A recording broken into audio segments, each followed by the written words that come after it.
What I'll do when I'm doing this, I'll go on the MLS and just look. Like, I'm looking for the subdivide plays. And if you get a property for 70% of market value, 75% of market value even, and it's got subdivide potential, you can double your money. People in this business make good money with not that much time. These leads are in front of you. Attack them. You know what I mean? There's no pooling lists, spending money, generally free leads. You know, you might as well call them, have a conversation, see if you can buy it under market value. I mean, that's the name of the game, I think, at the end of the day. Like, taking what people teach you, what we teach you, whatever it is, and then kind of implementing and adjusting and trying some new things. Hey everyone, welcome back to the Real Estate Investing Podcast. Today's topic, we're talking about buying land on the MLS. I'm your host, Daniel Apke, joined again by my brother and business partner, Ron Apke. And we wanted to dive in this topic, one, because we've seen it done multiple times. Two, we've looked at opportunities on the MLS as well. This episode's going to be about buying land that's listed on Zillow, on realtor.com. It's on the MLS. And there's certain things and criteria you look for that we'll get into later in. But it's about finding ways to make money and profit off of listed properties. Because typically we look at unlisted, Ron. Yeah, I mean, our bread and butter is sending mail, sending text, cold calling to get sellers off market essentially. But there are people out there who are very successfully buying land on the MLS, and we'll talk about different strategies for it.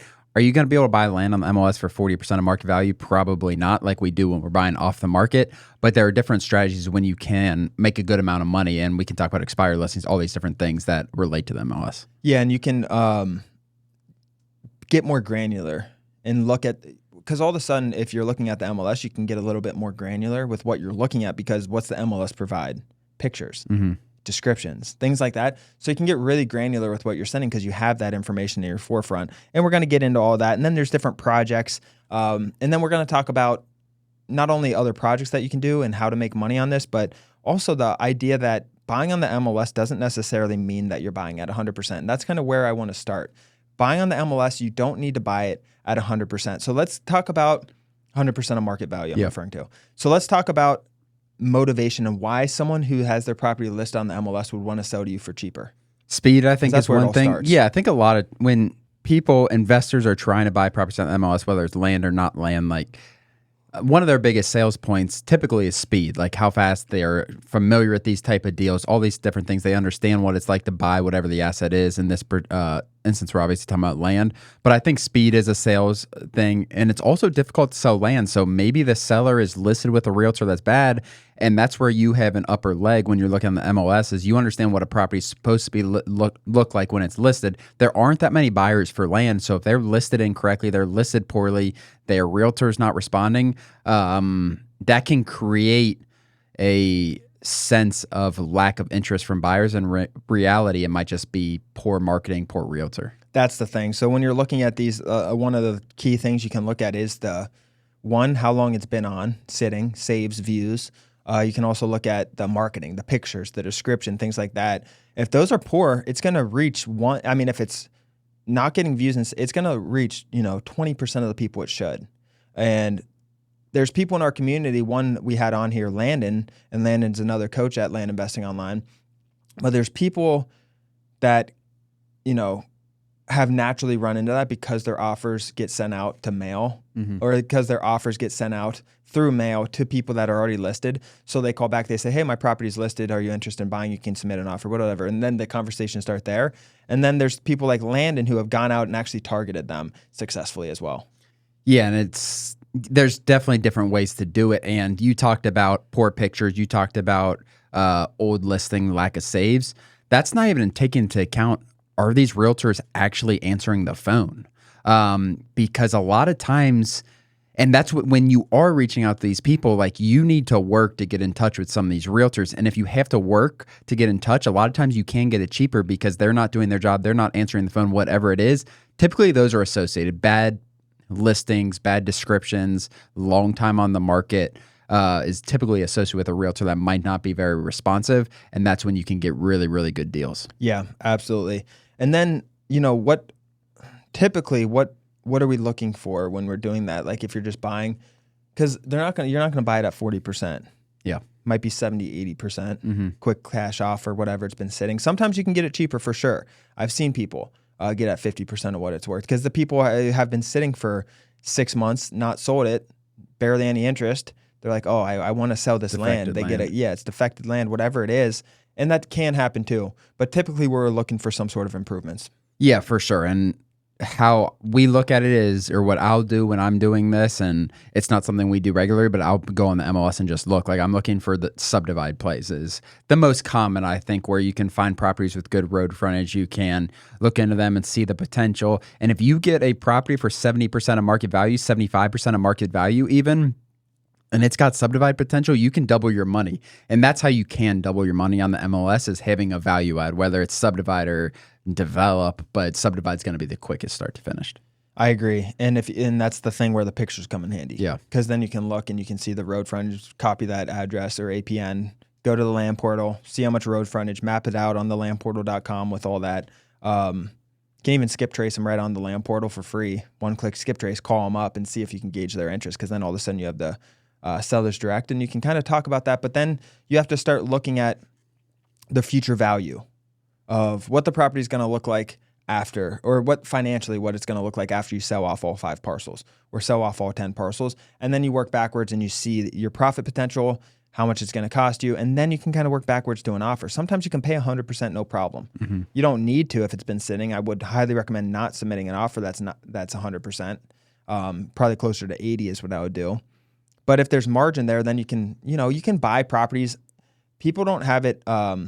People think of it wrong. You can buy properties based on what you can get out of it. So that can go over market value a lot of times. Do you need to go over market value a lot of times? No. Mm-hmm. But in certain markets, when you know the land's appreciating, or the houses, for example, are appreciating so crazy, sometimes you have to go above market just because you know when you close. Think of like 2020, 2021. Yep. Over market value all the time was a thing. But you can still make profit if you're above market value, if you have the right improvement play. Yeah, for sure. Without a doubt, like there's a lot of deals out there to be had. You also, like, one of your other sales things we didn't talk about is you're not bringing in a realtor. Typically, you're not bringing in a realtor. So that's another sales thing that you can use with the other realtor. Like, they're going to have less closing costs. I know there's a lot of different new rules and stuff with realtors and commissions and everything with that. But yeah, I think looking for the improvement plays, there are people, it might make sense to them to buy for $75,000 and sell for $100,000. Like, you can probably find those deals all day long on the MLS where you have those kind of numbers, 75%. And if it makes sense to you, your life, your business, how much money you have in the bank, if you have a lot of capital, you can definitely find land to buy at 75% market value pretty consistently. Yeah, and do your due diligence while you're offering. Like, make sure it's not wet. Go on the land portal, like I said. Look at the FEMA, look at the flood zone, the slope. Make sure it makes sense, because we're getting so granular when you start to do that. Their motivation's so high to sell it. You think of the motivation of an average lead that's not on the market versus one listed. One listed is signed to sell. Mm-hmm. They're ready to go. They might be signed to sell at 100, and you can't go up there, but they're signed to sell their property. Motivation's at an all-time high. And that's what I want to do for people at the land portal, Ron, is soon we'll have, for sale listings on there. So then that way you can literally click, okay, I want 1,000 feet of road frontage on the land portal. You can target road frontage specific properties. Maybe you want 1,000 feet of road frontage and I want it on the market. Yep. Listing, active, bing, pops through in this county, 28 results. You have 28 properties on the market that you can subdivide. Mm-hmm. Talk about that. Yeah, that's powerful for sure, where you can actually see what the properties are. That's hugely valuable in that, in terms of when you're looking on the MLS, a lot of times, like the, whatever it is, the dot or the marker for where the property is incorrect. So that definitely can be very valuable.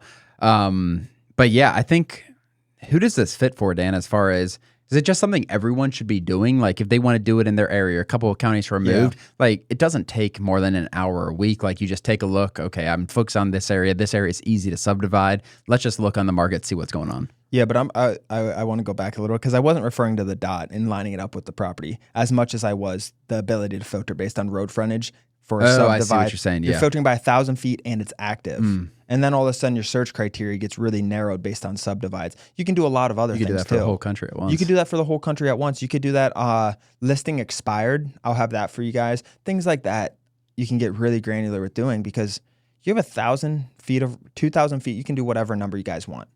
1,000 feet of road frontage, between 20 to infinite amount of road, so 20 to 1,000 acres, or or 20 to 100, let's just say for this example, and the listing status is active, Mm-hmm. and it's been on the MLS over 5 months. Think of that list compared to just going and scrolling on Zillow and looking individually. You just get it all in one. That makes sense. That's what my goal was there. I like that. So going back to your question, you're asking who this is for? Yeah. People in this business make good money with not that much time. So I think it's for anyone just looking for more leads. These leads are in front of you. Attack them. You know what I mean? There's no pooling lists, spending money. These are generally free leads. You have land that's sitting there. You might as well call them, have a conversation, see if you can buy it under market value. That's what Landon did with his free time. He just started calling people. I think he pulled a list. I can't remember how he did it exactly, but he started looking through Zillow, had a VA mark certain properties maybe, started calling them. Yeah. You don't have to force it for sure, but if you look at once a week or something like that in, I don't know, an area, you'll find deals. Like there's no doubt. Like I've done it and I've probably... Subdivide deals. Yes, subdivide deals and looking for that kind of stuff. And it's not overly difficult. And like you said, they're free leads. They're just extra potential leads. You understand as a land investor how to evaluate them. You understand how to do all this, how you're going to make money on the back end.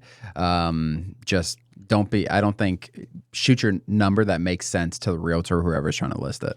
Yeah, and you have on-market leads and you have off-market leads, right?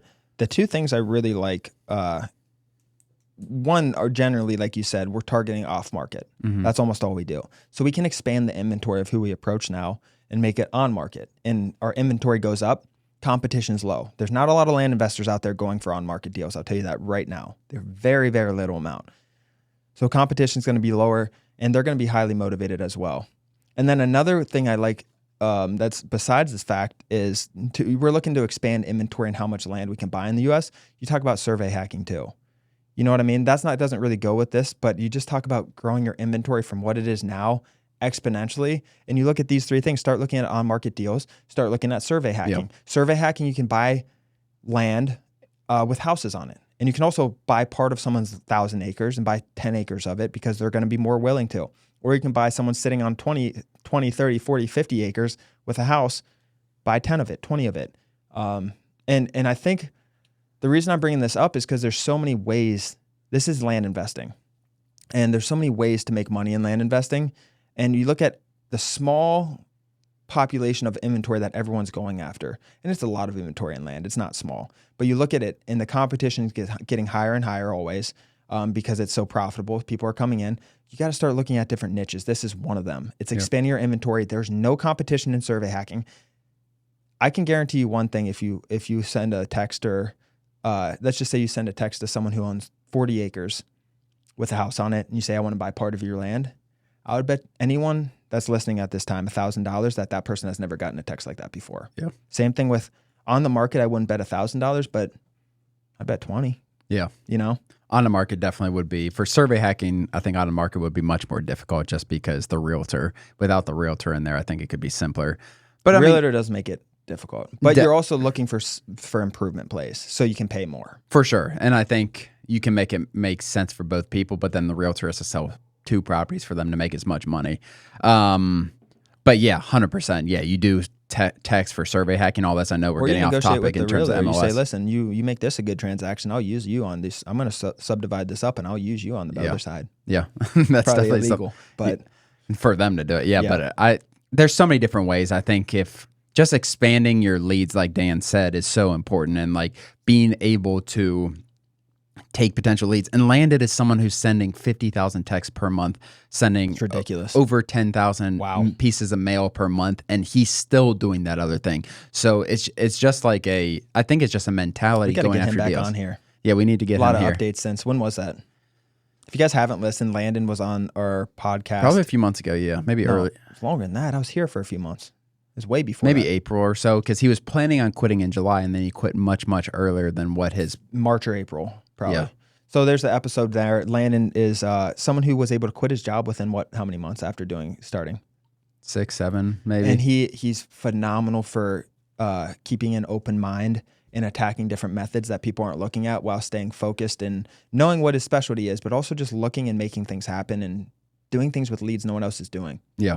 I mean, that's the name of the game, I think, at the end of the day. Like, taking what people teach you, what we teach you, whatever it is, and then kind of implementing and adjusting and trying some new things. We always talk about trying new things with a percentage of your business. I think it's important to grow. And that's one of the coolest thing about where we've come 2 years ago, 18 months ago, to where we are now, like having these different conversations about text, about survey hacking, about subdividing, about all these different things that we weren't really sold on, or maybe we just didn't need to do it 2 years ago. How land investing is evolving right now is making you learn new things for sure. And I think it's going to make the top land investors way more money overall. Yeah. And the one niche that hasn't really grown on me is seller financing, I think. And I think it's because I see thousands of people that come in our community and I see what they want. And they want freedom.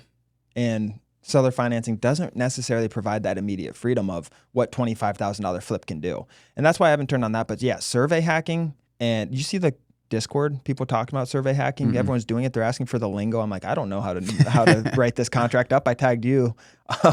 But there's just so many different ways to make money in this business. And it's exciting, guys. If you guys have extra time, which most of you do, and you're not looking at deals on the MLS, I highly, highly suggest just test it out. See what happens. The worst thing, you're going to have someone semi-interested because they're not going to be not interested because they're listed. Yeah. That's a motivated seller. And no one else is going at them. They've been sitting for 4 months. Their marketing sucks, all this different stuff. Try it out. Worst that happens is you have a hot lead that maybe you convert, maybe you don't. It's definitely worth the time for sure. Like it's not a lot of time. $100,000 deals. Yeah. You're talking about subdivides. Like what are you going to go after? 20, 30, 40 acres and buy it for 80% of market value, $100,000. Say you buy it for 85% of market value, you buy it for $85,000. It's worth 100. You subdivide it up and it's worth 190. You sell, like these are 6-figure deals. Spend time on your leads. Yeah, I 100% agree. Anything else? No, I think we're good to go. Other than that, guys, if you haven't already, hit the subscribe button below, hit the like button for this video. If you're watching on Spotify or listening on Apple, share this with a friend, put in your Instagram story. Thanks so much. We'll see you next time. Thanks for joining, guys.